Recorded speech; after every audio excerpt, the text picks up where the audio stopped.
The Spirit of the Lord is upon me, for He sent me to bring glad tidings to the poor.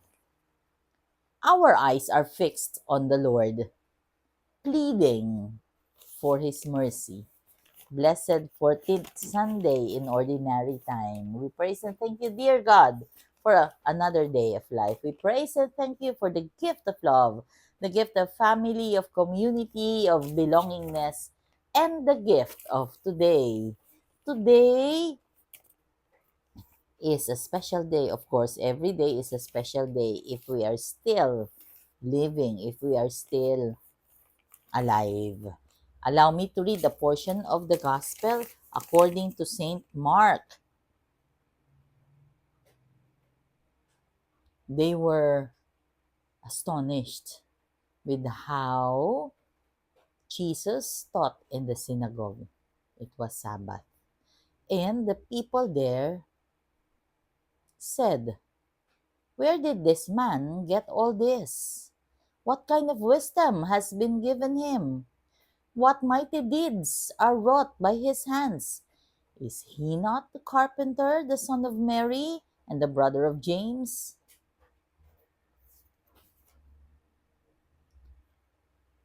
A prophet is not without honor except in his native place and among his own kin and in his own house.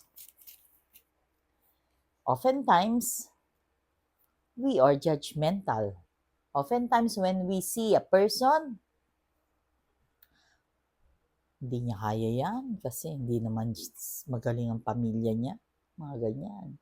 So, we are judging people by the background. We are judging them by the looks. Hindi masyadong ano yan kasi hindi mo naman ang itsura. Mga ganyan. And the problem with that is, isn't it, we do not want to be judged. Bakit tayo judgmental? Bakit tayo binibigyan natin ng, ito lang ang standard, ganito siya. Di ba? Sa totoo lang, yung ating mata ay masyadong mapanghusga kapag hindi natin masyadong, hindi naman masyadong mahusay kasi sa tingin by the looks of it. Or yung naririnig natin na mga sabi-sabi na, ay ganito yan kasi ganyan yan, di ba? Yun ang nakakalungkot. That is the reality of life. Kung saan tayo ay nanghuhusga sa mga tao na hindi naman natin talaga alam or pwede naman nating bigyan ng pagkakataon. Bakit naman kung yung Diyos nga, naalala ko yung kwento ni Tito June about sa pagpapayabangan. Pagpayabangan ng ulo, ang mata, ang kamay, ang paa. Pero mayayabang sila sa dami ng ginagawa nila. Si Puwet, wala, maliit lang yan. Walang kwenta yan. Pero 'di ba, sabay-sabay nilang sinabi, ikaw na ang bida. Bakit? Sabi nga ni Tito June, sa mata ng Diyos, tayong lahat pantay-pantay. Sa mata ng Diyos, walang mahirap, walang mayaman, walang matalino, walang bobo. Kasi pare-parehas tayo sa mata ng Diyos. At sana kung yun lang ang makakapagbigay sa atin ng liwanag ng pag-iisip at yun lang ang magiging dahilan para ma-realize natin na let us not judge people. Di sana yun na ang maging pamantayan. Pero life is not like that. Kanina, we were so blessed serving in the 10 a.m. Mass at Santissimo Rosario UST. Why?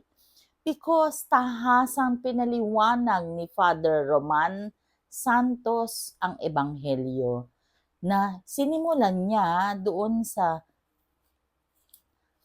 TV show. TV show ba ito? I can see you sing or Ano bang sinabi niya? Basta ito ay huhulaan mo yung kakanta kung siya ba ay singer or hindi. By the looks of it, by how you hear it, ganon. So, nagiging judgmental ka. Then, sinabi ni Father na hindi tayo dapat maging judgmental, na tayo ay dapat magkaroon ng leap of faith.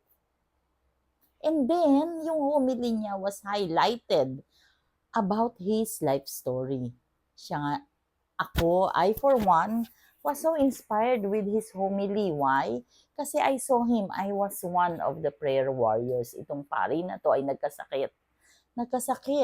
Sa spinal column, merong ginawa sa kanya, inoperahan siya. Pero, he fought for his life. Nakita ko na naka-wheelchair na lang siya kapag mimisa. Tapos, may caregiver siya. Pagkatapos, unti-unti siyang nag-improve hanggang sa nakapagmisa na siya. This is his second mass. Ang first mass niya daw last Sunday. And I actually asked permission na ikukwento ko ito, that I will share this very inspirational story. Why? Because ang bottom line ng kwento niya is, he just fixed his eyes on Jesus. Nakafocus lang siya doon. Ang daming nangyari. Ang daming nakakatakot. Ang daming hindi magandang nangyari. But, nakafocus lang siya sa Panginoon. Dahil yung Panginoon, siya lang ang nakakaalam. He surrendered himself dahil siya ay ooperahan sa spine. At 3 options. Pwedeng gumaling siya. Pwedeng matagal ang paggaling. Hindi ko actually maalala. Pero yung ika-third option kasi, pwedeng pagkatapos ng operasyon, pwedeng hindi niya kayanin ng operasyon. Pwedeng diretso na siya kay Lord. Diba? Pero, ano ba ang pagdarasal? Diba kapag nagdasal tayo and then we entrust everything to the Lord, we surrender everything to the Lord, siya na ang bahala. Who would have thought na makakapagmisa pa siya uli? Who would have thought na matatawid niya yung 10 months na yon? Last year yon eh. Yung 10 months ng buhay niya na ganun ang mga pangyayari. Who would have thought? Just like, for several kwento, saka na lang yung mga kwento ko, napakadaming ganyang klaseng chapter sa buhay namin. Napakarami naming pinagdaanan na kung saan, akala mo hindi ka na makakatawid. Pero the Lord is so good. He's so gracious to us. Kaya nga naman kapag tinawag mo ko sa paglilingkod, hindi ako pwedeng humindi. Just the thought of it, I cannot say no. Why? Because sa sobrang daming blessings, hindi material ang pinag-uusapan natin, ha?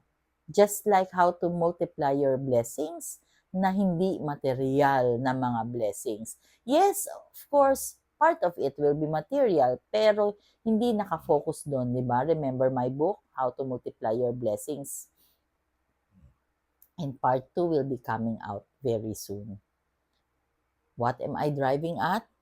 Tandaan natin, ang responsorial psalm is, our eyes are fixed on the Lord, pleading for His mercy. Yon ang ending ng story ni Father Santos. Let us fix our eyes on the Lord.